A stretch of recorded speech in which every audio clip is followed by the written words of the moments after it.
my name's Paul Grogan and welcome to the Gaming Rules Top 10 Games of 2020. Yes, you heard that right. For those people who don't know, I like to record my top 10 games of a year, 1 year after everybody else. So it is currently, I'm recording this in December 2021, and this is what I think are the top 10 games that I've played in 2020. Now, the reason why I leave it this long is that by the end of the year, for example, right now, 2021, I haven't played all of the games that came out this year that I want to play. So I feel that it's not right to do the best of the year at the end. And some of the games that have come out this year, because a lot of games come out around the end of the year, I've only played once. And it's not a fair evaluation. So this is why I always leave it a year afterwards and we take a look back at the games that came out in 2020. So that's what this video is, okay? This video is not my top 10 games of all time as of last year. This is games that were released in 2020. And what I'm using for this is I'm using Board Game Geek. So if Board Game Geek have the release date as 2020, then I have included it in this report. I know a lot of people don't use that date, and you know there's one game that I'm going to mention at least in the video which actually didn't get into people's hands until 2021. But Board Game Geek has it as a release date of 2020, so that's what I've done. Now, before we jump in, I do have a few things to say. Thank you very much to all of my Patreon supporters for funding the channel. This video and most of the other content that I create is only made possible through the support of my Patreon campaign. So if you like this video, obviously give the video a thumbs up, leave me a comment. But if you do like the content that I create and you want to help support the channel directly, please consider supporting me at patreon.com/gamingrules. Lots of benefits for Patreon supporters. Voting on what games I'm going to be covering on the channel, voting on all sorts of other things, chance to join in some special exclusive behind the scenes videos, and access to the Slack channel, which is a great community. Okay, so the caveats, let's get them out of the way. As I mentioned, this is only the games that I've played. So before you get to the end of the video, once you've got to the end of the video, before you drop me a message to say, why wasn't Dune Imperium on your list? Okay, I'll get that out there straight away. Dune Imperium is not on this list because I've not played it. So there are many other great games that came out in 2020 that I've not had the chance to play, and therefore they haven't made this list. Would Dune Imperium be on this list if I had played it? Very probably, from what I've heard. So yeah, it's only the games that I've played. Second, I'm not including expansion sets in this. So things like Arkham Horror card game, Marvel Champions card game, both games I absolutely love. They had lots of expansion sets coming out for them in 2020. I'm not going to mention them here. So expansion sets for already released games, I'm not going to include in this. Also, I'm not going to include the Anachrony Infinity Box or the Merlin Big Box. Both of those games would probably make my top 10 list if they came out this year. But they had big box versions that came out in 2020. As I say, both great games, not going to make this list.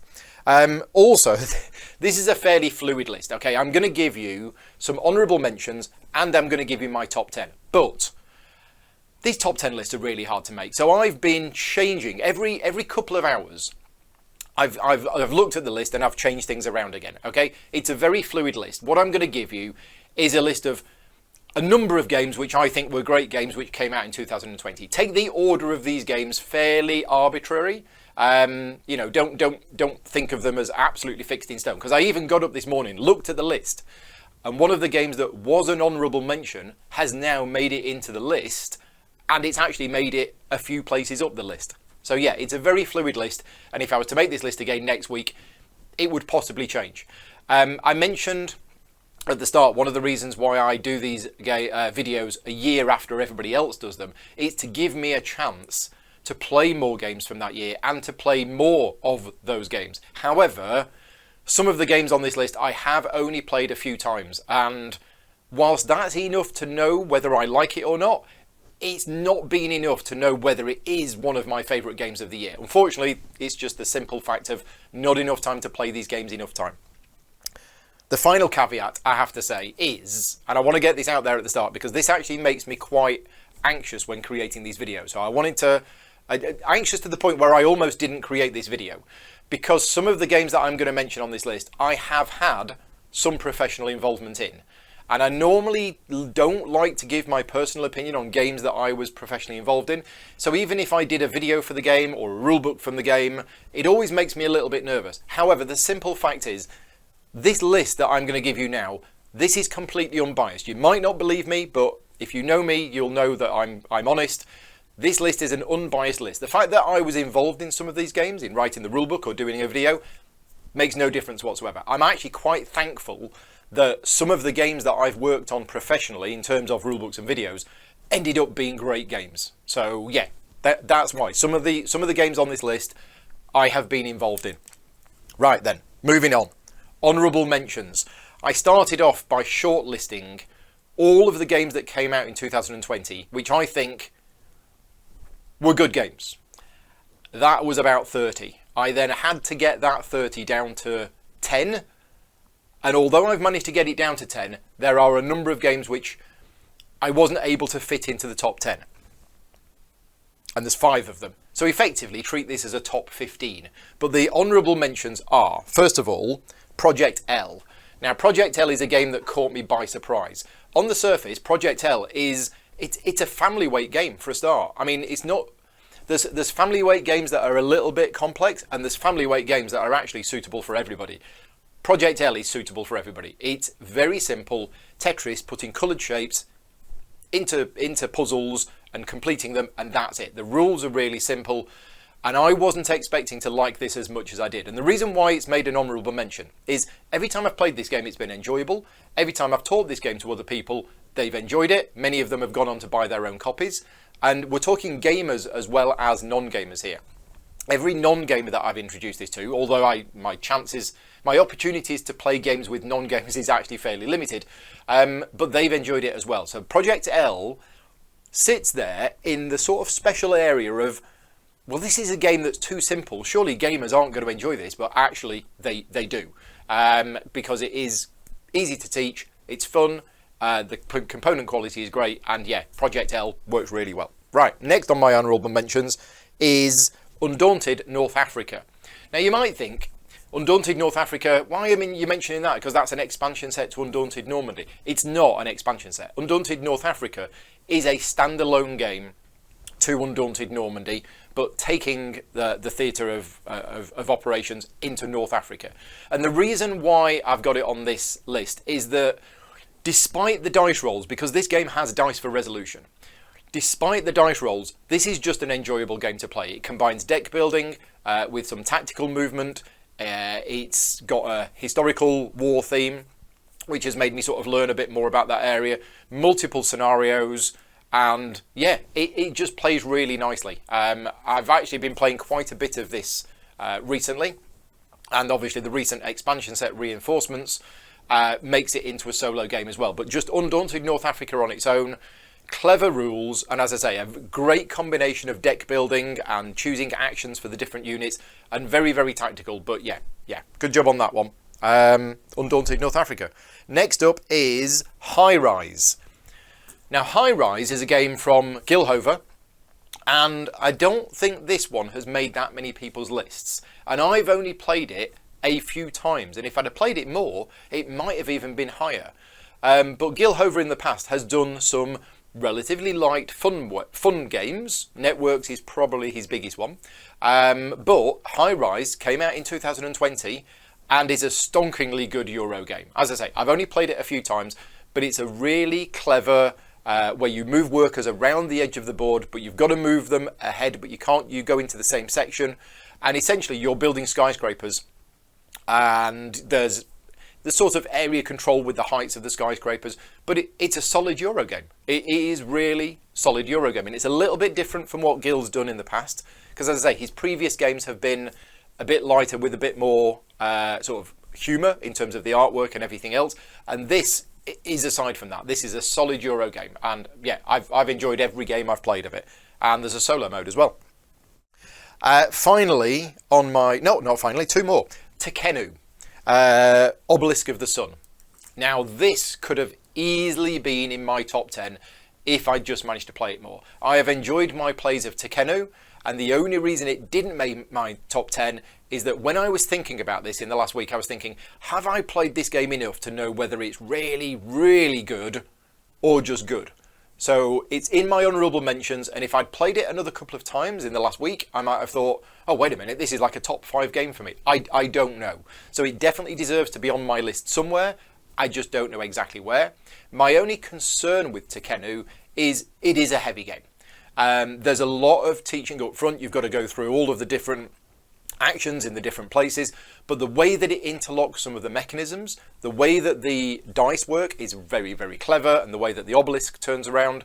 I like the way that the cards come out based on your population markers, but the happiness track is the ones that you're limited to take. There's lots of stuff going on in this game that I really enjoy, but it is, as I say, it is a fairly complex game. I have covered it on the channel, multiplayer, and I've done the solo playthrough as well. So yeah, it could have been higher if I'd have played it a bit more.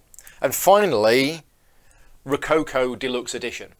And you might think, well, why am I mentioning Rococo Deluxe Edition when I said at the start that I'm not going to include the Anachrony Infinity Box or the Merlin Big Box?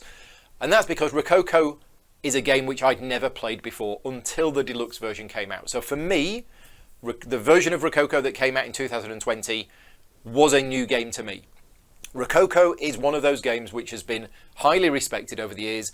Everybody says it's great, and was one of those games which I just never got a chance to play. And then the deluxe edition came out, Ian O'Toole artwork, great production quality from Eagle Griffin Games. I got to play it and I was like, okay, now I can see why everybody is saying that this game is really good. On the surface, it's a standard Euro game where you're just doing stuff, but it fits together so nicely. It flows really well. It's got a good pace to the game, and I just found it, when I played it, I was very, very pleased that, because you hear about these games that are great and then you play them and they're not so great. With this one, I was very pleased that when I played it, I was like, yeah, that's a really good game. So there's my honourable mentions, which on a different day might have even made it into the top 10. Let's get started on the actual top 10. First up, and this is a game I've played a few times and need to play it more. This is Viscounts of the West Kingdom. It's probably no surprise that this is on my list because I've had a look at various other people's top 10 lists from 2020, and this is a game which is in a lot of other people's top 10 lists. Viscounts of the West Kingdom is the third one in the West Kingdom trilogy. Architects of the West Kingdom, Paladins in the West Kingdom, and Viscounts of the West Kingdom. I've played all three. Viscounts is probably my favourite one of the three. And I've played it a few times multiplayer, and I think I've played it once or twice solo as well. So yeah, the solo rules included, which is always good. And the way that the solo game works is that the reverse of the player boards is actually different. So what happens is when you play the solo game, I think you've got 4 or maybe even 5 different AIs that you can play against, all of which have a different focus in the game. So yeah, the solo game is good, but the multiplayer game is good. There's lots of interesting choices in the game. I did find it a little bit confusing at first in the way that the cards work, because the cards, it's not just multi-use cards, but there's the cards on the board, there's 2 ways to pick them up. And then the cards on your board give you an ability, but they also determine how far your thing moves on the board and everything else. Anyway, I just think it's a great combination of different things. There are different strategies that you can use in the game, although I think the central part where you're placing meeples into the big castle thing at the start, I think you've got to do that. I think if you let somebody else do that and run away with it, then they'll do very well. So that kind of requires you to keep an eye on what the other players are doing.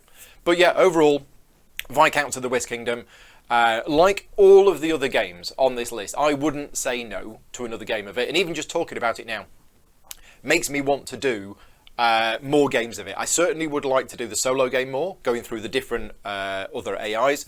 And as I say, the multiplayer game was good as well. One thing that's good about the West Kingdom series is that the publisher puts official tabletop simulator mods online. So during lockdown, we've been able to play official versions of this game on Tabletop Simulator. It's been scripted. That's got no bearing on whether this game was in my top 10 or not, although it possibly has, because I've been able to play this game more because of that, and therefore I've been able to play it more. I've enjoyed it. Anyway, Viscounts of the West Kingdom at number 10. Number 9 is another game which I heard everybody talking about and saying how great it was, and I actually arrived quite late to the party with this one. This is Red Cathedral. It was hyped. People were talking about this game and saying how fantastic it was, and Devere Games, the publisher, sent me a copy of it for review. And I arrived in the post and I was like, oh, it's quite a small box. okay, I wasn't expecting this, but Red Cathedral is an absolutely solid game. I would class it as a light to medium game, great component quality, got a good flow to the game, it plays nicely with some really interesting decisions, and a lot of it is just sort of collecting resources and spending resources to do stuff, but the way that it works with the dice and the rondel and the theme of the game, if I can say the theme of the game in one of these Euro games, it kind of works. And yeah, I've really enjoyed my plays of it, and that's got a solo mode as well. So that's been covered on the channel. I've done a multiplayer playthrough, I've done a solo playthrough, and yeah, Red Cathedral, great game in a good size box. Yeah, just a solid game, really good. Number 8 is Merv, Heart of the Silk Road, designed by Fabio Lopiano, published by Osprey Games, and artwork and graphic design by Ian O'Toole.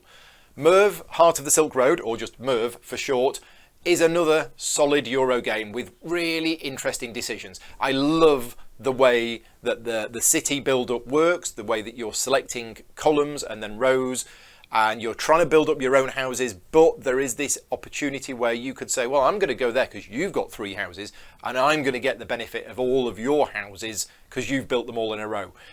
It's got a really clever action selection mechanism. Now, Merv does play 1 to 4 players. The 3 and 4 player game, for me, is the best version of the game, because the 2-player rules require the players to use a third dummy player. And it's very clever and it's really well done. But personally, when I'm playing games, I like to just concentrate on one thing. So I'm not saying it isn't good, because it is good and it is very clever. It's just an additional overhead that I don't want to have to use in my games, but it's absolutely needed, because a lot of the way that the game works is based on the central grid and other players building buildings and everything else. The solo rules also require you to play with that rule as well as another one, and the solo game is very cleverly designed. I've covered that on the channel, I think, twice already, if you're interested in seeing a solo playthrough of that. And yeah, that was enjoyable as well. Now, one thing about Merv, which I thought was a thing, but apparently isn't a thing, is there are 6 different areas in the game. And for my first few plays of it, going up the mosque track seemed to be really powerful. But having spoken to people who've played the game a lot more, they say, no, that is powerful, but there are things that you can do other than that. So the next few times I play the game, I kind of want to test out this theory to see whether there is a game balance problem or not. As I say, I thought there was, but I'm not sure whether there is. But yeah, it's a great game, really, really great mechanisms. And again, the teach of the game, the pace of the game, the way that it works, the sort of collaborative effort of building walls in the city, and you'll get influence if you protect other people's buildings, but then of course their buildings are protected. There's a nice amount of player interaction in the game, and yeah, that's why it's made my list. Number 7 is a game which I definitely need to play more of, and in fact I really wanted to play more of this in the last couple of weeks to know whereabouts it was going to fit in my top 10, and this is Bonfire. It's a Stefan Feld game, so it's probably no surprise to most of you who follow me that this has made the list. Bonfire is an interesting one because although I'm a huge fan of Stefan Feld style games, and I've got more games of his than any other designer in my collection, the theme of his games is always something which it doesn't matter. I play Stefan Feld games because of the mechanisms and the way that it works, and I don't really care what the theme is.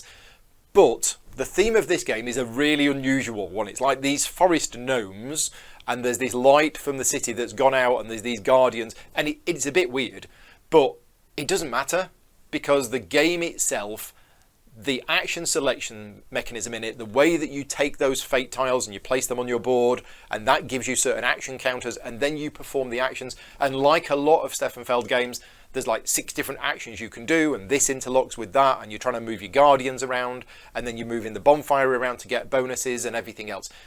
It's a solid game. It is like his other games in some respects. It's a bit of a point salad. There's lots of things going on. It's had an expansion recently. Now, I've got the expansion. I haven't played it with the expansion yet, but I've heard the expansion is good, and there's a solo mode which is also good. So Bonfire definitely is one that I need to play more of, and as I say, I've been wanting to play it in the last couple of weeks just to see how high it would be up on my list. just talking about it, is another game that I want to play more of. Anyway, so that is Bonfire from Stefan Feld. Number 6 is Anno 1800. Now, Anno 1800, this was a little bit of a surprise for me when it arrived, because it's strange. Now, Martin Wallace is the publisher, Martin Wallace is the designer, Cosmos Games is the publisher. Martin Wallace is so versatile as a games designer. I love some of his games. Some of his other games I really don't like at all. But as a designer, he is extremely versatile and can design a wide range of games. And Anno 1800, he's taken a different approach to the send workers to a place to get resources, spend those resources on building buildings, and he's done it really well. Now, Anno 1800, I'm a big fan of the computer game series. I've been a fan of the Anno series of computer games right back to the very first one. I've been playing them for years. Does that influence me in my enjoyment of the board game? Not really at all. Does the Anno 1800 board game feel like the computer game? It takes a little bit of it. I mean, they've used similar artwork, and Martin did play the computer game a lot. I remember speaking to him, actually, and he was saying about how he played the computer game a lot, and that influenced some of his design decisions, which is great to hear. But yeah, Anno 1800 just works really well. And one thing that's unusual about the game is the game length is about 2.5 to 3 hours, no matter how many players in the game. The way that the game works is that it just seems to be roughly the same amount of time, no matter how many players you've got in the game. Which is unusual for games like this, where normally the play time goes up based on the number of players. But it's because the end of the game happens when players run out of cards in their hand, and that just seems to happen roughly after the same amount of time. Now, I do like this game at 3 and 4 player. Personally, I don't think it works that well as a 2 player. One of the really key parts of the game is trading. And what you will do in the game is that you're not able to build and produce everything in the game. But that's fine. You need to build a certain building. That building needs pigs and soap. Oh no, soap comes from pigs. Anyway, pigs and tobacco, right? Well, I'm generating pigs, but I'm not generating tobacco. But wait a minute. Emily's generating tobacco, so I'll trade with Emily. So what I do is I take some of my trade tokens and I temporarily borrow the tobacco from Emily. Emily gets a bonus for doing it, and then I use that to build another building. So in a 3 and 4 player game, you are very often trading with the other players, which is sort of what happens in the computer game, and going, well, I don't have this, but you've got it, so I'll trade it with you. So trade tokens are really important. In a 2 player game, doesn't quite happen so much, and there are options for there are variants on BGG for a 2 player game where you remove one of each building, but 3 and 4 player game is great. There isn't a solo mode included in the box, but I believe they're working on a solo mode for the expansion, and there is an unofficial one on BGG. But I just really like the Anno 1800 series of games, and because playing the board game has that same resource production and resource factory production and chaining. So yeah, you start off by generating wood and coal, and then you can use the wood and the coal to build this building, and this building generates this, and then you can use that to do other stuff. Yeah, I just really like that sort of thing, resource conversion in games. And it does really well with the progression of the people through the different things. I'm not explaining it very well, but if you know the game, you know what I mean. So anyway, that is Anno 1800. Right, number 5 on the list, and I have mentioned already a number of times that the games that I've talked about so far have solo modes. And game number 5 on my list is a solo game only. This is Under Falling Skies. And Under Falling Skies, as far as I'm concerned, is the best solo game there is. I know lots of other solo games, Spirit Island, Mage Knight, Nemo's War, will always win the votes for the best solo game. But for me, Under Falling Skies is fantastic. Now, I remember playing an early prototype of Under Falling Skies when it was the winner of the 9-card contest, and it was just 9 cards, and you were defending a base against incoming aliens, and that was it. And then when Czech Games Edition picked up Under Falling Skies and decided to publish it, the designer has put so much in that box, it's crazy. And now Under Falling Skies is a great game, but what they've done with the boxed game of Under Falling Skies is they've introduced multiple cities, multiple rules, campaign mode, replayable campaign mode, It's just fantastic. Now, that took the game from me to be, well, this is a really, really good game, to go, wow, they've done a really great job with this game. And the biggest downside, I think, of Under Falling Skies for Czech Games Edition is that it was released in the same year as Lost Ruins of Arnak, which took lots of credit and lots of praise, and well deserved. But Under Falling Skies, absolutely solid game. Now, it is a solo game, but I've played this game so many times with two people actually working together to work out the puzzle. And in fact, most demos that I've done of this game to other people has been with a couple of people, sometimes even three, all working together to work out how they're going to solve this puzzle of how they're going to stop the aliens and doing the research and everything else. But for a game that has dice, you roll the dice and then make the decisions, and it's really clever in the way that it works, in the way that you have to put the dice in the columns, you have to activate the rooms. It's just a really good challenge. And I know a lot of people will play this solo in a lunchtime, because you can play a game in like 15-20 minutes or something like that if you're quick, and so much variability with all of the different cities and base configurations. Yeah, just a really, really solid game, Under Falling Skies. Number 4 on the list, and I'm going to break my own rules here. I'm actually going to put 2 games together on number 4 because I can't decide which is which. I can't decide where to put them, and probably both of them should have been separate entries into my top 10, but that would have meant another one had to get bumped out. So anyway, Kanban EV and On Mars. Now, the reason why they are both in there together is they're the same designer, the same publisher, and the same artist and graphic designer. Okay, so it's Vital Lacerda, Eagle Gryphon Games, and Ian O'Toole. And I can't decide out of these 2 games which one I prefer. All I know is that I enjoy both of them a lot. They are easily the heaviest games in this list, but because I get involved with the project in terms of rulebooks and videos, it means that I have to spend my time learning these games. And that means that I play these games enough times that I become comfortable with them. Now, these 2 games are very different. One of them is about working in a car factory, and you've got a worker who goes around different departments working, and you've got Sandra who's following through the factory, evaluating you and everything else. You're upgrading car parts, you're building cars, you're testing them on your track, and you're trying to get points. On Mars is a game about building up a colony on Mars. Now, On Mars I think is the heavier game, and to be honest, On Mars is at the upper limit of games which I find comfortable to play. And I think the only reason I'm comfortable with On Mars is because I played it so many times during the development process, and obviously I had to play it a lot during writing the rulebook and doing the video for the game. But yeah, both games, solid games, both very good games, both, as I say, fairly heavy, fairly complex games, but very good. The solo mode for Kanban EV also deserves a special mention. I think it's possibly his best solo mode for any of his games. I really, really enjoyed that. So anyway, Kanban EV and On Mars jointly together on number 4. Number 3, a game that has been mentioned earlier on.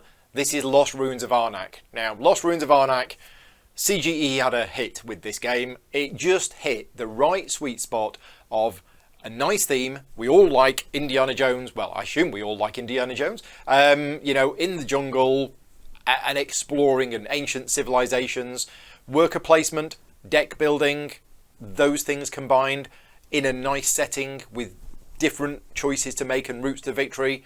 I say different routes to victory, you probably want to be moving up the temple track. I don't think if you don't move up the temple track you can't win.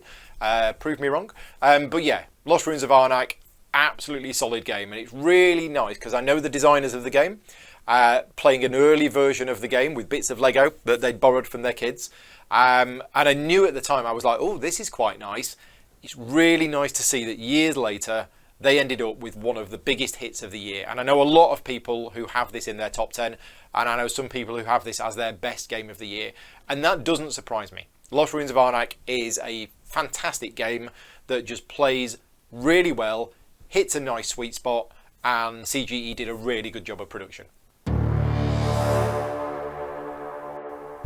Number 2 on the list is a little bit of a surprising game for me. This is Gloomhaven Jaws of the Lion.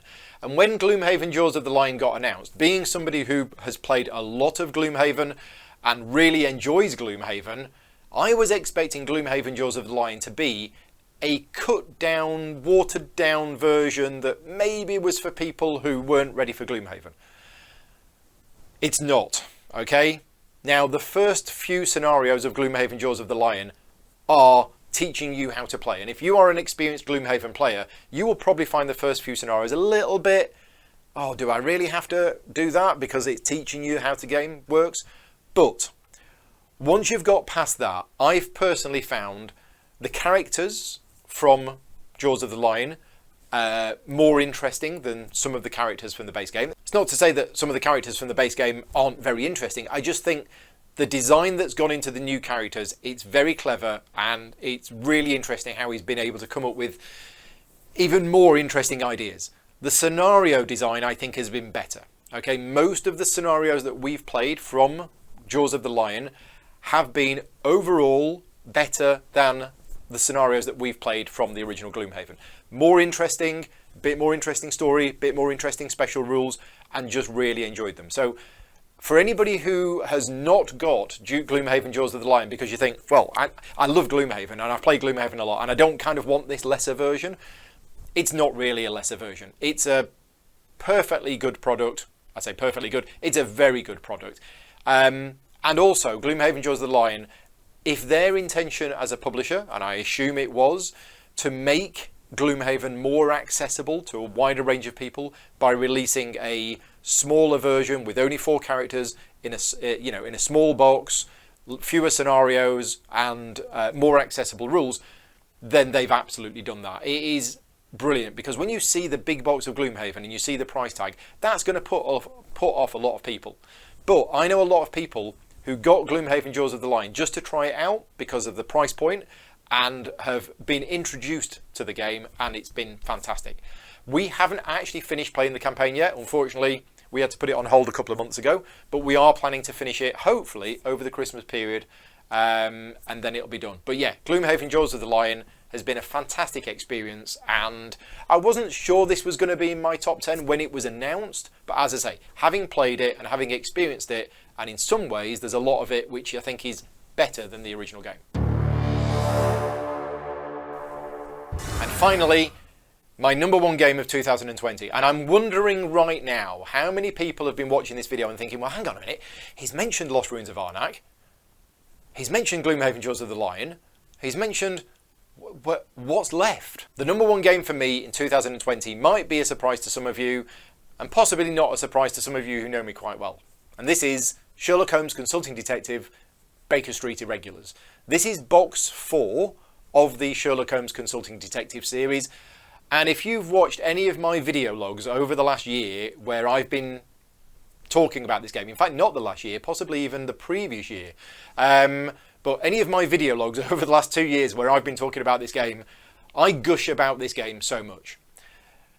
It's really unusual, I find, to have this game not only in my top 10 list, but on my number 1, because it contains 10 scenarios which are not replayable. That's it. This game has 10 scenarios in it, and once you've played them, you can't play them again. And that is it. I've played those 10 scenarios. So every single other game in my top 10 list, including the honourable mentions, I've said I will never turn down the opportunity to play a game of. This one, I can't play again. Well, in fact, my memory's so bad, I could probably play one of the earlier cases again. So how is it in there? And I struggled with this one, to be honest, because when I was finalising this list, it was definitely in there. It was definitely in the top 10 list. And I was like, well, where is it? Where do I prefer this game to that game? Do I prefer this game to that game? And I have to say, on reflection, that it is probably my favourite game of the year, because I love the Sherlock Holmes Consulting Detective series, and that's because I started playing it in 1983. I've got very, very strong feelings about it, very good memories about it. I love the way that the game plays. I play it with my partner Vicky, which makes the experience, better as well. In fact, I play Gloomhaven Jaws of the Lion with her as well. And as I've mentioned many times before, box 4, the Baker Street Irregulars, is by far the best of the boxes. I would go so far as saying almost every case in this box is better than most of the other cases in all of the other boxes. Now, there's probably 1 or 2 cases in the previous 3 boxes which are as good as some of these, but overall, every single case in box 10 was box 4, every single one of the 10 cases in box 4 is fantastic. If you have never played a Sherlock Holmes Consulting Detective game, you can start with box 4. And in fact, I would strongly recommend starting with box 4 because it's the best one. You don't have to play the boxes in order at all. And if you have played Sherlock Holmes Consulting Detective before, but were put off for it because of whatever reasons, maybe try box 4. I'm saying this because I know some people kind of fell out of favour with the series, especially when the blue box was released, because it wasn't a particularly good one and therefore didn't buy the green box maybe because of that. But yeah, the green box, box 4, Baker Street Irregulars, brilliant. The stories are fantastic. Dave Neal is the writer of all of these stories. And yeah, I just remember, I'm having the memories now that every time we finished one of those cases, it was like, that was great. And I've had that experience. And as I say, even with my failing memory, I'm probably not going to be able to go back and play one of them again because I'll be like, oh yeah, I remember this one. It was the one with the, yeah. So that's gone. I can't really ever play this game again. But it was a great experience over the 10 times that we played it. And that's why it is my number 1 game. So there we go. That is my top 10 games, plus a few honourable mentions. Basically, 15 of the best games that I played in 2020. I didn't include some games that I haven't played.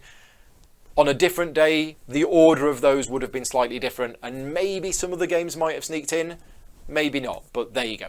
I'm very curious to see what you think. First of all, if you've got any feedback for me, let me know if there are any games in my top 10 list which you didn't expect to see in my top 10.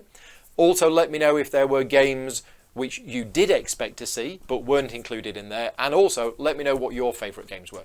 So yeah, leave me a comment in the video, obviously click the like button, and as I mentioned at the start, this video is only made possible through the support of my Patreon campaign. If you like the content that I create and you want to help support the channel, please consider supporting me at patreon.com/gaming rules. Until next time, take care and thanks for watching.